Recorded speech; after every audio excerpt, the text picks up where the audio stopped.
Chiefs win the Super Bowl. Chiefs win. Cry, Eagles, cry. Great, excited to be back in the league. You know, every day I got the Three Stooges in the studio with me is a good fucking day. Mm-hmm. You know what I mean? So let's make sure he gets that bag. F-R-A-U-D-S, fries! Woo! Justin's way ahead in picks. That's all that you need to fucking know. Show's over. Show's over. We're going home. I'd like to welcome you back to another page of the Playbook Sports Podcast. What's going on, everybody? Welcome back to your favorite sports talk show, the Playbook Sports Podcast, where we come at you with facts and figures only. That's it. We're missing downtown Sage Brown today, but we've got Cease. We got Opal. How you fellas doing today? Doing great. Great to be in studio, man. Yeah. Always good being in studio. Always good to be here because we don't have internet issues. But we're all here. It's a lot easier to do it. Facts. We are going to be recording a lot today, so stay with us here. You'll get all these videos periodically spaced out as we go. But first things first, we're going to continue our series of fixing different divisions and all the teams in the NFL. And today we're going to do the Afc South, where it's been kind of dog shit for several years, honestly. No, I mean, the Titans, yeah, they were a one seed a few times, but nobody was actually afraid of the Titans. They're just not a scary team. And I'm going to go first. I've got the Houston Texans coming into the offseason. They've got $34.2 million in cap space. Not a whole lot of spots to trim the fat. Unfortunately, they can't move on from Brandon Cooks. I tried. It doesn't work with the money. It costs them more in the long run to get rid of him. There's a reason nobody wanted to trade for him, Exactly. because there's no outs. No, there's no outs. I mean, you cut him and his cap hit goes up by $1 million. Exactly. It's like, that's stupid. I might as well just keep him for my quarterback that I'll draft. But I will cut Jerry Hughes and I will cut Christian Kirksey. Saves a total of $10 million. There's nobody to restructure. So now I've got $45 million in cap. So going into free agency, you now have a defensive head coach in D'Amico Ryans. You did with Lovey, but you've got a young defensive head coach who looked good with the 49ers. Let's go get him some studs. Yep. First things first, I'm going to get a guy that none of us have gotten yet in any of our free agency runs. And he's one of the best players available in free agency on the defensive side. And that's Jesse Bates. One of the best safeties in the NFL coming out. He'll be a free agent for him. Wants about 13, 14 million a year as his market value. I'm giving him 15. I'm giving him 4 years, $60 million. I'm slightly overpaying because you have to convince me to come play in Houston for the Texans for a bad team. Yeah, exactly. If you have to, it has to be worth his while to come play for you. Otherwise, why would he not go somewhere for cheap? That's a contender, you know, if you're offering the same deal. So I'm bringing him in. And if you can't bring him in, if he says, nah, I don't want to come to Houston, my backup option is Jimmy Ward, free agent from San Francisco, played with D'Amico Ryans, knows his system well. I think he'd be a good backup. He's a lot cheaper. He's also a lot older, not as good. So Jesse Bates, I'm swinging for the fences on him. Yep. The second up, I'm bringing in Devin Bush. When I did because I had the Steelers, when I did them, I had them bringing Devin Bush back. I don't think that he wants to come back. I don't think they want him back, which is crazy because he's young and can be very talented and he's cheap. I'm probably slightly overpaying for him too, but I'm giving him a 4-year, $20 million deal. He's only 24 years old. Bring him in. He'll be 28 at the end of the deal. Let D'Amico Ryan get a hold of him and could turn his career around. Yeah. You know, top pick in the draft not too long ago, still super young. Let's see if we can fix him up. Ryan's being a former linebacker himself as well. Exactly. So. It seems like a good marriage there for a young linebacker with good potential to come in and play for a team and a coach that can hopefully turn his career around. And like you said, I listened back to that. I was not a part of that draft because I was moving stuff. Thank God to be in studio. We're not moving stuff today. Yes. But you talked about how the relationship might be fractured between. I know you talked about they let Flores go, so maybe he was the problem. Who knows? But yeah, who knows? Maybe Bush is like, no, screw all y'all. I mean, they benched him. That at the end of the day, that's a Tomlin decision to bench him. So if you're benched by the Steelers, especially a Steelers team that didn't even make the playoffs, you know, it's not like they're this top team and he's pulling them back. He was their middle linebacker for most of the season, and they benched him. So it's like, all right, I'm out. Like, see ya. Then the third signing I'm doing is I'm bringing in DJ Chark. Okay. Because I'm probably going to draft a wide receiver, but DJ Chark will be about 3 years, about $9 million a pop. So I'm doing a 3-year, $27 million deal. He's only 26 years old. He's done well on the teams he's been at, and Brandon Cook's getting up there in age, and you're going to need somebody who's not a vet, really. DJ Chark, I don't think I consider him a vet, but he's also not young and inexperienced. I love the Chark. I almost feel like he maybe even sneak a little bit of a better deal just because he's had that. He's done well, but the lack of big play touchdown productions as well. I mean, the opportunity to come be a guy. Yep. You said no questions. You know what I mean? Because in Detroit, Amon Ra took over. Right. All of a sudden it's the guy, and now he's 70% of the offense. You know, I mean, DJ Chark can go down there and be a number one potential just because they are lacking weapons. I mean, him and Cooks, they both can be guys. Yeah, because they have nobody else. I agree. Yeah, so I like bringing him in, and that leaves you with about 17 million in cap space to play with. So you can sign your entire draft class, which includes 2 first-round picks. And first pick for them is pick number 2. And this is tough because I don't know what they're saying in their war rooms and who they have as the number 1 QB. But I think Bryce Young and CJ Stroud are both good enough to go at number 1 or number 2. So I'm just taking, if the Colts trade up and take one, okay, I can live with that because I can take either of those 2. If I have to trade up, I do, but I think I stick at 2, and I hope that Bryce Young or CJ Stroud is there for me, one of them, and I take one of them at pick number 2. I'm gonna say take Bryce Young at pick 2 if he's there. Obviously, mock drafts have had Will Levis going at 1. Some had Anthony Richardson going at 1. Some have Bryce Young or CJ Stroud going at 1. So who knows what happens? In this instance, I'm gonna say Bryce Young. I'm taking it pick 2. And then pick number 12. This changes just a little bit. If I get Bryce Young, I'm drafting Jordan Addison. He's my first receiver off the board because he's a better route runner. He's more polished. He has a higher floor, but a lower ceiling than Quentin Johnston, in my opinion. So I'm going with the more polished guy to run that receiver room with DJ Chark and Brandon Cooks. Yep. I like that receiver room for them a lot, especially for Bryce Young throwing the ball. But then if I have to take CJ Stroud at pick 2, that's when I then pivot, and I'm taking JSN at 12. I'm taking Smith and Jigba. I'm getting CJ Stroud as boy. I'm a lot higher on JSN than others are. Again, he outproduced the other Ohio State receivers when they were there a year ago. Yeah. Like he was better than Garrett Wilson and Chris Olave in that system. And he was the best receiver on that team. I think he can still be that guy. And if you bring in CJ, you might as well bring him as boy. That has worked in the past. So that's what I'm doing if I'm the Houston Texans. I don't think they're going to be in really any position to contend next year, but who knows? Yeah. That division can be weak other than the Jags, really, who are the best team, in my opinion, in that division. But they can make some moves and make themselves better for next year. So it could be interesting to watch what Houston does going forward here. Yeah, they're in a nice position with a young QB, some cap to take a big step while the quarterback's getting into their first year. So it's not complete trash built around him, you know what I mean? Almost in a field situation. He's got nothing. Right. At least you're going to have some things for this quarterback to walk into. Defensive minded coach, little cap you can spend right now. You don't have to wait. Next year, you have to wait a whole year. So I like that. Yeah, and it gives them some weapons. Cooks, Chark, and Jordan Addison as the 3 receivers. I like that a lot with Dameon Pierce in the backfield. Like that could be solid. And they've got their left tackle for the franchise. They've got their right tackle and Titus Howard. So they've got a couple of bookend tackles, maybe pick up a couple of cheaper guards, get a second round pick on a guard, whatever you got to do there. I mean, they have pick 33 also. Like that's a decent pick. So you could get one of the top guards at 33. You can even package them and trade up if one of the top guards is falling a little bit. Maybe Osiris Torrance is there at 27 and you call Buffalo and it's like, hey, we'll give you 33 at a third to move up, and then we'll take the best guard in the draft. So it'll be interesting to see what Houston does. I think they're going to be major players this offseason, though. I like that. Because they are going all in, I think, with D'Amico Ryan, who I think will be a good head coach. I'm a fan of him. So that's what I'm doing for Houston.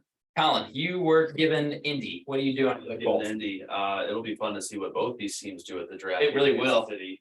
So first thing with the Colts, they have $13 million in cap space available coming into the offseason. That's before first round picks, before signing anybody. So they got to put a little bit of that to the side. But in my scenario, they're trading away their second round pick. So I don't worry about signing him. They're going to package the 4th overall pick, the 35th overall pick in this draft, and then a 2024 first rounder with Chicago to move up to number 1. We're done with the carousel. Yeah. We're done with the old proven deals. We're going to get our guy. We're going to build around him. We're going to draft CJ Stroud number 1. Okay.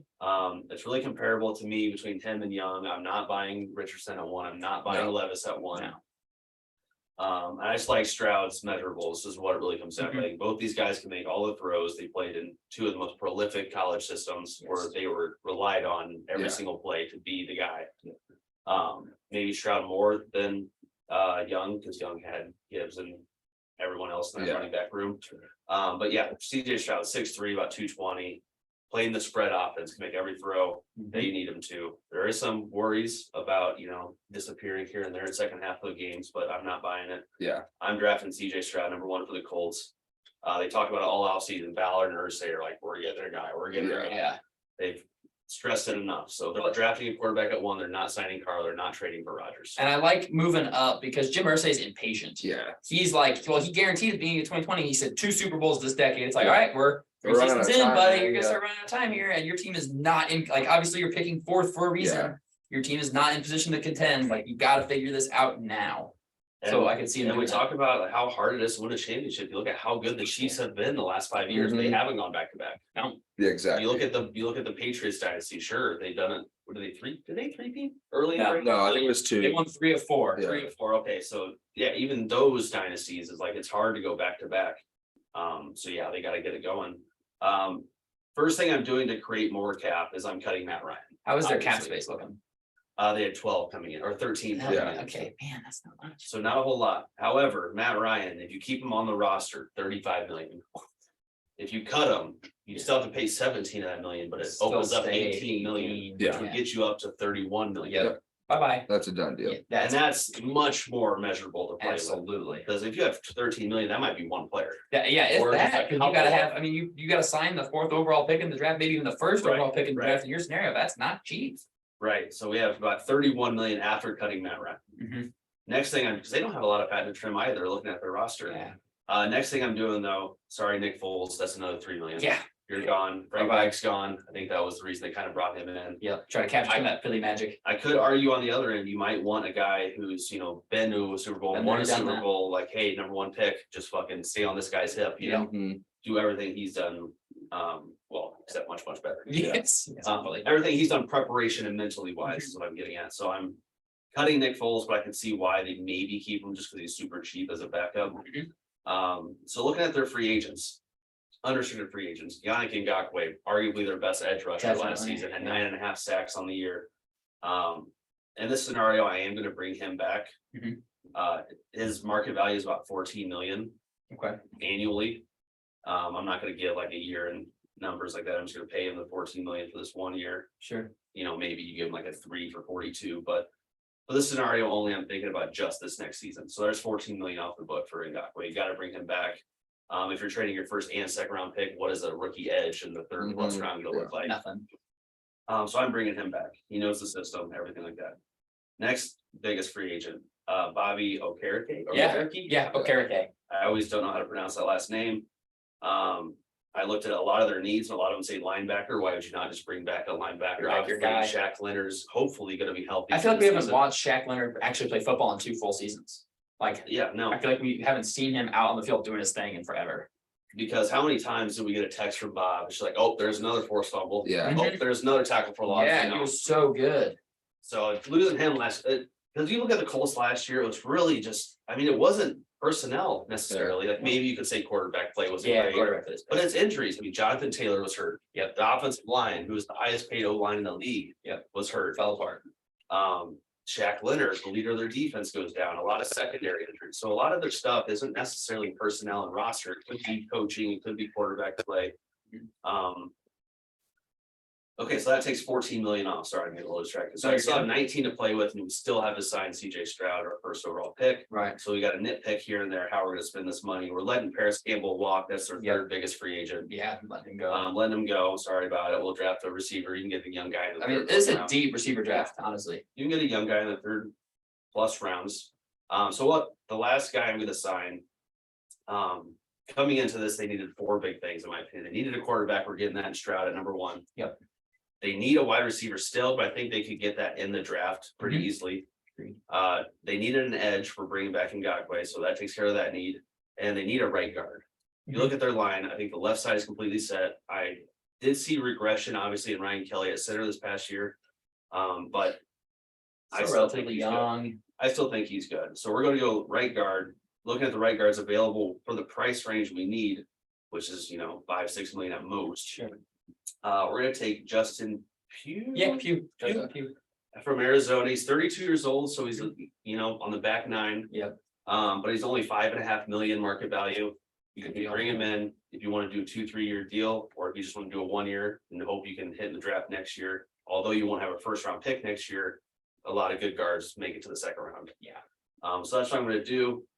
We still have about 13 million to play with after that signing, but that's probably to go to our first overall pick. And that's what I'm gonna do. Okay. Nice. I like that. Yeah, I really feel for the Colts fans, man. I feel like they have gone all in like to win the last 4 or 5 years by re-signing, bringing in these vets, like just chewing through cap space and bringing in veteran quarterbacks that have just not worked. I mean, Philip Rivers did the best for them They made the playoffs. by making the playoffs for them and losing in the first round. They're 10-6. Yeah, they had 7. 10-6. Yep. They had a solid season, or 10-6 or 11-5. They were good that year. But didn't do anything obviously. But when it came down to it, but I mean, like the GM, Chris Ballard obviously knows the roster is built to win right now, which is why he keeps doing these vet quarterbacks. They're kind of in this chaos spot. And I just listened to Colin Cowherd talk about it. It's like eventually you have to get out of this. Yeah. Like you just get the quarterback. Even if the quarterback doesn't work, like Bryce Young, everyone's like, oh, he's not built to last for 15 years. That's okay. Just get us out of this chaos position that we're in. Help us out a little bit. And I really do feel for the Colts. And Bobby, he was like, we're a trash can organization now. I was like, I don't know if I'd go that far, but man, you guys are in trouble. Like they were projected to win 10 games this past season. They won what, 4-13, I think, or 5-12. I mean, it was not a good season for them. Led to Frank Reich being ousted, and Irsay just doesn't have any patience, man. And these things take patience. And we've talked about so many times recently, you look around the AFC right now and the talent. Right. Like you have to try to get you either have to get a quarterback that can compete with the top, or you have to build a team that can beat the top quarterbacks. Right. And they just don't have either of those things right now. No, and I'm interested to see, obviously first year coach coming in as well.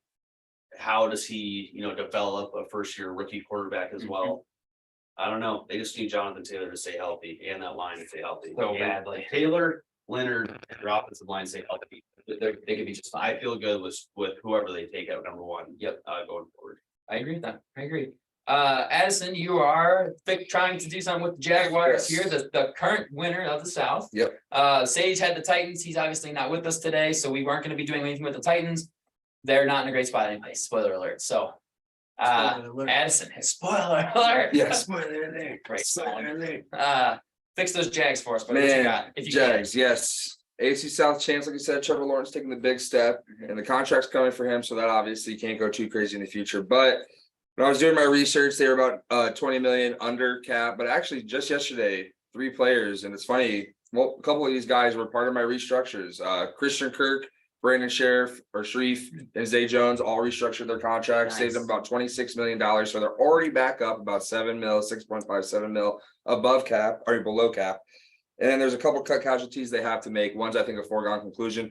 Shaquille Griffin, the corner they signed. I mean, it was a year and a half ago, but man, last year he did come out and say he needed back surgery and he played through injuries this year, and that's why he underperformed. But I'm sorry to say, man, you're still gone. Yeah. $14 million they can save with the cut, and it's just the production that you have. I don't care if you were healthy, you're still most likely getting cut. It's just not worth too much money in the scenario that they're in. Just helps them create some more cap because there are other guys they need to sign. Another cut. This will be post June 1st, and it's sad to say I think Jamal Agnew fumbled his way out of town against Kansas City. Fumbled his way out of town. He is complaining on Instagram prior to the playoffs. I need the ball more. I need the ball more. I want to be more involved in the offense. Big opportunity comes in the playoffs. What's he do? Fumbles. But you also look at what he is in the offense. He's a gadget guy, screen guy.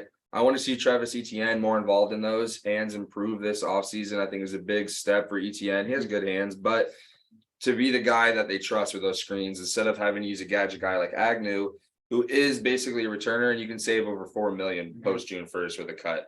So I got him near $30 million, or like $24 to $30 million after the Jamal Agnew and Shaquille Griffin. And then they have alignments, Stanley, they can release him. They get $3 million there as well. And this is where they come into play.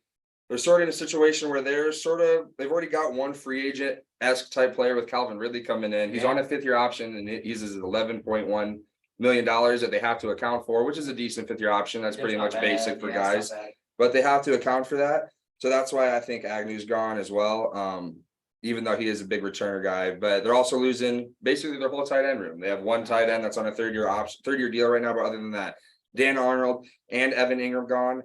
Evan Ingram, I think, will be coming back though. I think with the moves they made and the season he had with Lawrence and how Doug Peterson uses tight ends, and Ingram indicated that's part of the reason he chose Jacksonville in the first place, was that WP loves his tight ends, gets them involved in the offense, and Ingram goes there and finally shows, hey, look what happens when I get some consistent targets from a good QB. Right. Sorry, Danny Dimes. I think you got to lock up Ingram. He was on the 1-year deal for about $9 million. It's interesting. I don't know if you give him 2 or 3 years, but I got him in a 3-year deal here. Lock him up about $24, $25 million. near 8 million. It is a little bit less than what he made, but it's staying in, going to be a big part of the offense. I think they're going to be able to get it done because he wants to be around.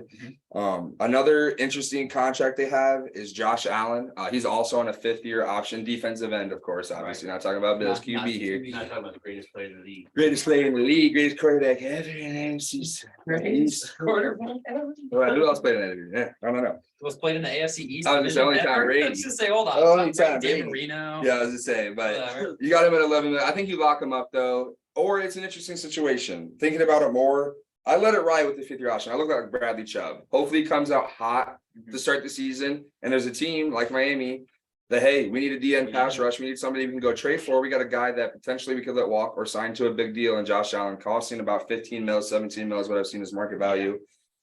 You use that as a trade piece, and if he plays well, hey, you've got a good DN in Jacksonville. No, if you're rolling and he's rolling, you keep him because he can be part of a team to compete. So I think that they can't go too crazy with the cap because the 11 mil from Ridley immediately and Ingram, that's about 20 million of their cap. All right.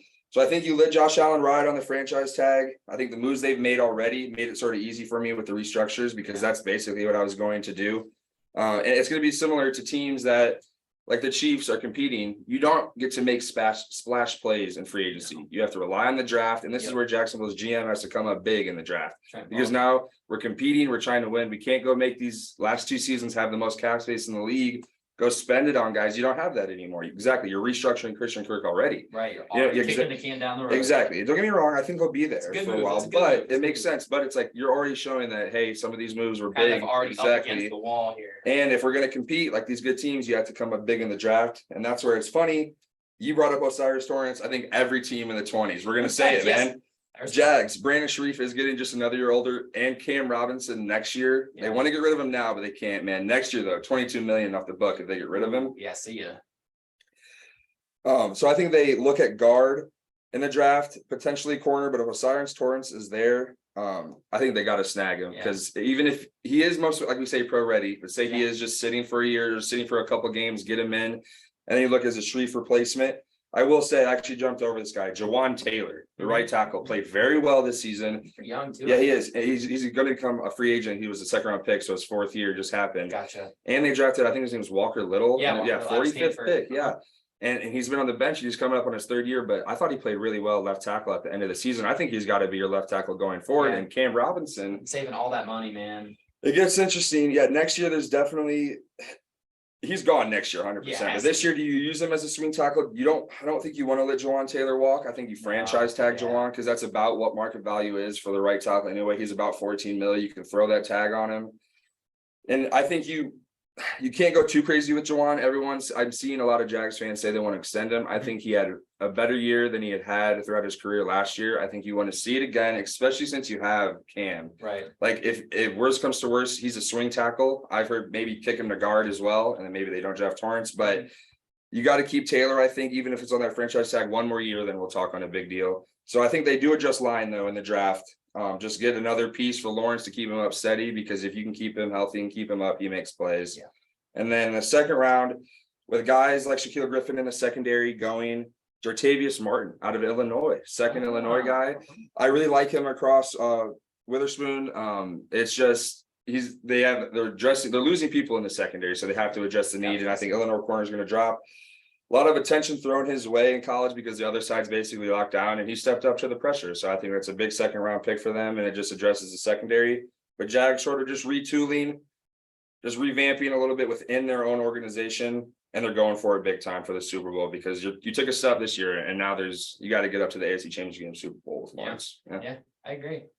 Yeah, it'll be interesting to see what Jags do, man. I didn't realize they were up. I feel like it's just always like with the Jags, you just assume they have all this cap space. Yeah, exactly. You just assume they've got so much cap space, 2nd, 3rd most in the league. Yep. They're gonna do whatever they want, but they've thrown it around a little bit. They've been tossing it, and I'm telling you, I know Balky has, and I'm not saying Trayvon Walker was a bad pick. But I'm saying that it's very clearly Aiden Hutchinson was a better defensive end coming out. It's like, I understand you like the intangibles of Trayvon Walker, but Aiden Hutchinson was better. Yeah, is he an athlete or is he defensive end? Because athletes don't always pan out. Exactly. Yeah. And Aiden Hutchinson would have improved that defensive line much more than Trayvon Walker did this past season. And, God forbid they had drafted Sauce Gardner. We just had to let him go to the freaking Jets at 4, man. It makes me sick. Why? Why would Houston take Stingley? Yeah, I know. Stupid. I think if you do a redraft of last year's draft, which spoiler alert, we're gonna do a 2021 NFL redraft today. But if you redraft last year, I think Sauce might go He one. might, man. I think He's Sauce an might elite go corner. I one mean, to you can argue that Jacksonville. he's top 3 corner already. Yeah, people are saying he might even be top Yeah, one. I'd say it might be the best corner just because like guys like Jalen Ramsey, yeah, you think the name, but those guys fall off They're- quick, yep. man. Corners Corners quickest don't position to last. drop. Yep. Corners and running backs, I think, don't last long in this. Yeah, RBs, I guess I should say corners, just because of the athleticism Absolutely, alone, you you have need to to, keep up yep. like here And for. receivers just get younger and faster. Yeah, exactly. Yeah. So I like it. That's how we're fixing the AFC South. It's probably one of the weaker divisions in the NFL, in my opinion. But the Jags are an up and coming team that have that quarterback. Yeah, see, and that's what I They've love. got the QB. I love the Jags trying to go this route where they're sort of stuck up against the wall against the Mhm. cap, but they rely on these rookies. Because I mean, the Chiefs, man, I understand they have Mahomes and the offense and everything, but again, there's 11 rookies getting meaningful snaps throughout the season on defense for Yeah. the Chiefs. You know what I mean? That's insane. Just at multiple points in the season. And in the Super Bowl alone, I think they had 3 or at least 2 rookies starting. You know what I Oh, mean? yeah. And multiple Ton. guys under 2-3 years experience, and that's just going to be what good teams have to do. Yeah. And the Jags are transitioning there. Yeah, I agree. You talk about, before we move on, real quick, you talk about quarterback in that division. I think they have the coach in that division. Yeah, too. Definitely, Yeah, definitely. definitely. So I mean, we've that got combo's lethal. well, I will say Mike Vrabel's a good coach. He is, He's he is. definitely second if Oh, he's fighting with Peterson, because then you've got 2 unknowns and D'Amico Ryans Right. and Shane Steichen. See, I just look at Vrabel is a damn good coach, but man, Peterson just doesn't get the respect. I don't know No, what he it is, doesn't. because he's won a bowl. Yeah. At the end of the day, he won the bowl and he's came to Jacksonville and yeah, seriously. And that ship was shaking and he got it right. You know what I Yeah. mean? They came in Urban Meyer. I think they really screwed the pooch with Trevor Lawrence's development. They Yeah, almost they did. screwed him up. So obviously he probably would have been This okay past year regardless. would've been their rookie year. He Yeah. would've Right. been playoffs rookie year. Right. Yeah. Yep. And it's just, you think, man, what they could have done, the road they started, the path they took, Yep. and Peterson grabbed them and said, And no, said, come this we'll way, fix come it. this They were way. going down a And path he, where Trevor Lawrence was considered a bust. yeah, no, people were saying, man, number Blow it one up. pick, It's like, like, what I is don't this know, guy maybe doing? he's just a Talent? It's like, man, look what happens when a quarterback coach, just head coach Yep. guy that knows what he's doing. Yeah. I agree, man. Thank God Urban Meyer got out of there. And yeah, Ugh. like you said, it's like the obvious formula that we have mentioned in the NFL is a rookie quarterback Yep. deal and you build around him. Yep. They just wasted a year of Trevor Lawrence's rookie Yeah. deal, and he's gonna get more than Justin Herbert's gonna get. Yeah. He's probably gonna get more than Joe Burrow's gonna get. Like he's gonna Yeah, get just the 8 way the cap contracts goes every and week. Yep. Jacksonville, again, it's a scenario like Cincinnati to bring up. You let the guy that has just dragged your team from hell Yep. to competing. You let him walk. You can't. You can't because you don't hit home runs on quarterbacks, man. Because I was talking to Bobby about it. The 4 quarterbacks in this draft, more likely to be all bad. You know what I way mean? more Like likely to all I be could bad. see them all being bad. Yep. Obviously, I love all these quarterback prospects. I want them to be great, but it's like, man, I could see all of them sucking. All They of all them, have yeah. question marks. They all also have great things, and it's like that's every quarterback in the league. It's so hard, and it's like, man, only one of these guys is probably going to be elite, Yeah. and exactly. we're expecting multiple guys. It's like Jacksonville, you can't, like, no matter what. I don't think they You can't will. let him go. And it's like Cincinnati, you can't let these guys No, go. If you hit somebody that actually has a chance to be that, you Blank gotta lock them up. Yeah, you Blank check. got to lock him down. Yeah. Super Bowl. Chiefs win, cry, Eagles cry. Woo! The road to misery.